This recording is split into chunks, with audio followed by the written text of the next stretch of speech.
Which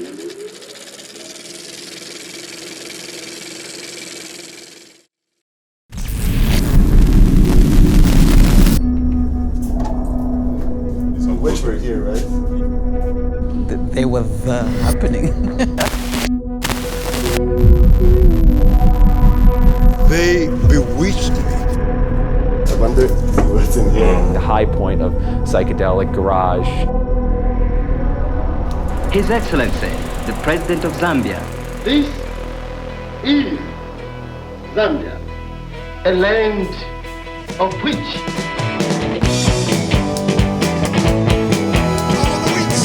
Which is like the Beatles of Zambia. The craziest genre of music. A lot of people just thought there's no way that we're going to find these people. It's like meeting Paul McCartney.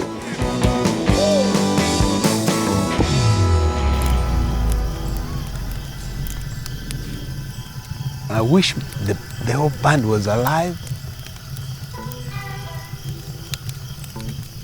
I'm growing old. I find myself mining gemstones instead of making music.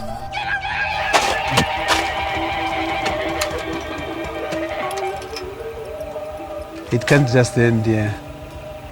This is a new beginning. Look at us. We used to have afros. You've got that too. God will ask me, I gave you talent. What did you do with it? It's been a long wait. Good to see you. I've not exhausted what's in me.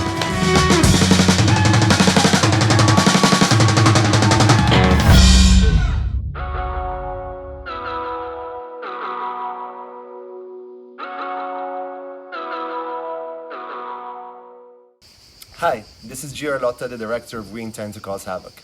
Sadly, I cannot be there in person, but I'm very happy to be showing the film as our Asian premiere in Jecheon. The film is a journey through the Zambian psychedelic rock sounds of the 1970s and the life of its lead singer, Jaggeri. As you will see, the story not only explores the music of the day, which is very unique to the African diaspora and Africa in general, but the world as well, but also explores the life of the lead singer. We all sort of know how an aging rock star lives after fame in the Western world, but what fascinated me is finding out how a person that sold out stadiums in the 70s then ended up having a very diverse life, being a teacher and being more recently a miner for gemstones.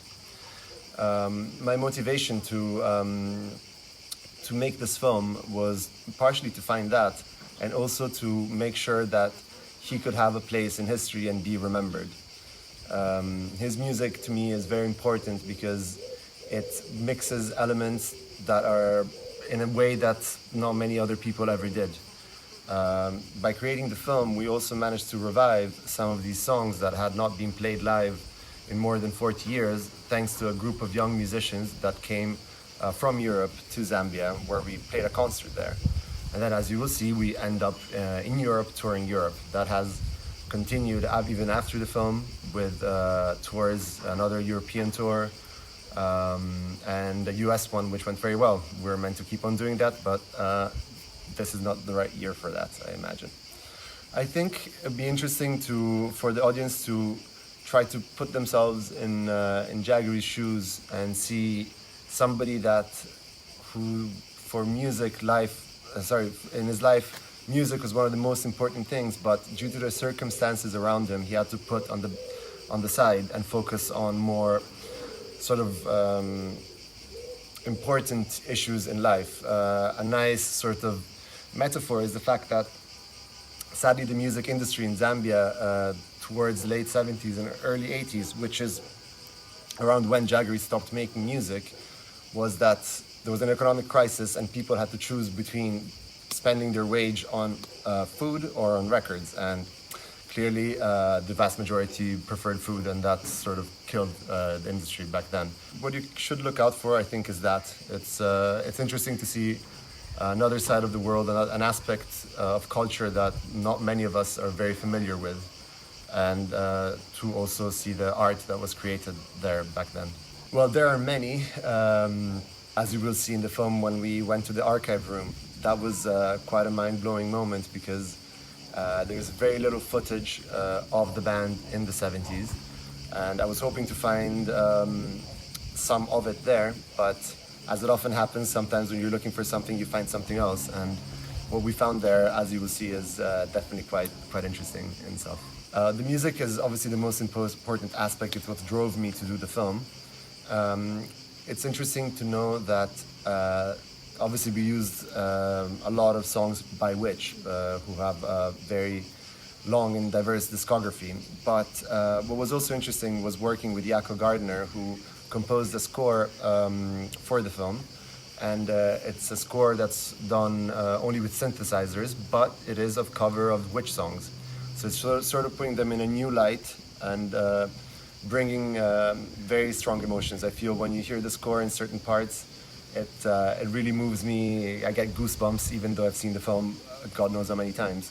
And I hope that will happen to you as well when you watch it. My plans for the future, I'm currently I'm in the process of thinking about writing something. I want to write a script by the end of the year. I'm not entirely sure it will be another documentary because Witch is my family, and if I were to do something else, it would be like having another family. Another documentary would end up being a documentary about music, about some long forgotten musician. So, I'm writing something. Music will definitely be an important element of it, but we'll see what it brings. And at the same time, I now manage the band as well.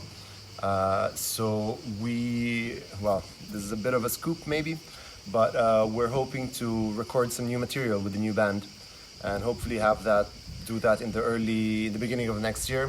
It all depends on what state the world will be in. And then hopefully release that, tour that, and just keep on going with Witch, definitely. What I'd like to say is that I really hope you enjoy this trip that the film takes you on. I hope that it will broaden musical horizons for those of you that don't know the band, and for the ones that do already know the band and the music, that it will bring more knowledge to how it was made and the people behind it, which in a way, again, that's what I was most curious about when I first heard the music. Because I heard the music and I saw it was from Zambia, and I had no idea where Zambia was. And I hope that this film can sort of bring some information that's definitely needed for any big music fan to know about. So I guess that's it. Thank you very much for having me once again. I really hope you enjoy the film. And if you want to be in touch, you can find us on Instagram, Facebook, and on email or whatever. And we'd love to bring the band to play in South Korea. Hopefully that will happen very soon. Thanks again and enjoy the trip.